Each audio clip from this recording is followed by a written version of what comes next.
हरिया कहाँ जात हुए ही सगड़ी लेके? हरिया गवहीं सड़क के किनारे लगे बांसों के पेड़ों की तरफ देखने लगता है।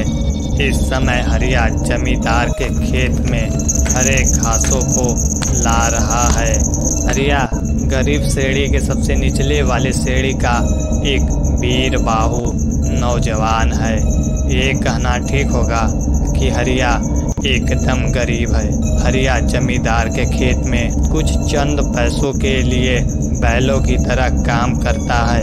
हरिया इस समय वैसा लग रहा है जैसे एक किसान दिखता है। सर पर मोटी धानी रंग की पगड़ी, बदन पर मटमैले सफेद रंग का धोती कुर्ता। हरिया का कुर्ता जगह जगह से छेद है। इस समय गवहीं सड़क के किनारे लगे बांसों के पेड़ों की ओर हरिया की नजरें कुछ ढूंढ रही है। उसकी नजरें वही आवाज को ढूंढ रही है जो कुछ देर पहले उसने अपने कानों से सुना था। इस समय रात के करीब 9 बज चुके हैं।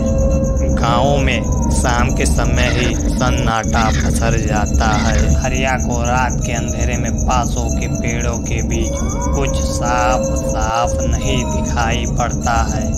हरिया अपनी सगड़ी को जमींदार के घर की ओर मुड़ा कर ले जाने लगता है। फिर अगले दिन सुबह होती है। हरिया सुबह करीब 6 बजे ही जमींदार के खेत में उपस्थित होकर बहुत मेहनत से फसल की निराई करने लगता है। हरिया अपने माथे पर हुए पसीने को अपने हाथ से साफ करते हुए कहता है, चला आज का तो दिन तो खत्म हो गया। कल 5 बजे सवेरे आइब तो ये पूरा काम फरिया जाई। हरिया निराई हुई घास को सगड़ी पर लादने लगता है। घास को लादते लादते शाम के 6 बज चुके हैं। हरिया सगड़ी को कुछ दूर ही चलाता है कि तभी सगड़ी का चैन टूट जाता है। हरिया उखड़े मन से कहता है, दिन भर खेते में बैल की तरह काम करा, फिर सगड़ी के भी बैल की तरह खींच के सोबू सेठ के घरे ले जा। हरिया सगड़ी को खींचते खींचते फिर उसी बांस के पेड़ के पास आ जाता है जिस पेड़ से कल उसको आवाज आई थी। हरिया को फिर उसी बांस के पेड़ से आवाज आती है, अरे हरिया कहाँ जात हुए? ये सगड़ी लेके सोबुआ के घरे जात हुए, मत जो। ये आवाज सुनकर हरिया सोबू सेठ के घर की ओर तेजी से सगड़ी को भगाने लगता है। मत जो सोबुआ के घरे, उतो के भी फरसा से काट के यही बांस के पेड़े में फेंक दी। अब हरिया जमींदार के घर के सामने हाफते हुए खड़ा है। हरिया अपने आप से कहता है, अब हम रात में न जाए कुछ अखरोट पे। ये सब अपने आप से कहते हुए हरिया अपने हाथ पैर को धुलता है।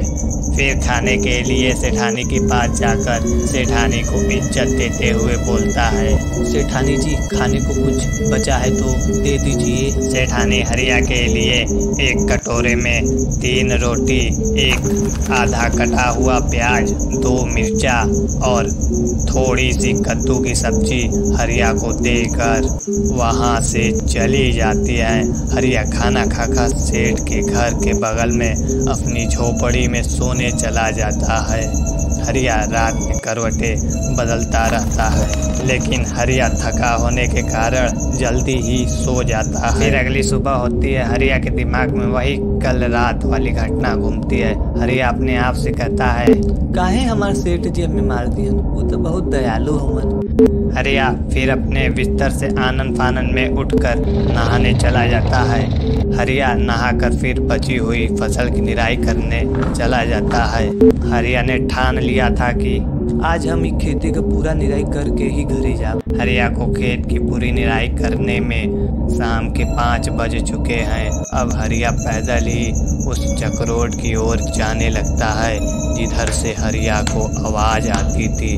अब हरिया चक्रोड पर तेजी से जाने लगता है कि तभी फिर से आवाज आती है, अरे हरिया तो फिर से सोबू सेठ के खेते में काम करे चल गई ले, जो सुबुआ तो के काट के यही बासे में गाड़ दी। हरिया अपने आप से बोलता है, आज तो रात भी ढेर ना भला, लगभग शाम का 7 बजत हुई। चल के देखी था काहे रोज ई बासे के पेड़े से आवाज आवला। ये हमार बार बार नाम भी लेवला। एके कैसे पता कि हमार नाम हरिया हो? हरिया असमंजस में बोलते हुए बांस के पेड़ की तरफ जाने लगता है। हरिया उस पेड़ के पास पहुंचता है तो देखता है वहां पर भूत किया गया है। वहां पर कटा नींबू तो दिए जो अब बुझ चुके हैं और वहां पर एक नाखून भी है जो ठीक से मालूम नहीं पड़ रहा था कि वह किस जानवर का है। थोड़ा सा बिखरा हुआ रूरी भी वहां पर है। यह सब देखकर हरिया एकदम भौचक्का हो जाता है। अब हरिया के रोंगटे भुरभुरा गए हैं, यानी अब हरिया को भूत ने पकड़ लिया है। अगले दिन सुबह होती है। हरिया अब पेड़ के डाल से पीले रंग के फंदे से लटक रहा है। This video sponsored by #SKMoria।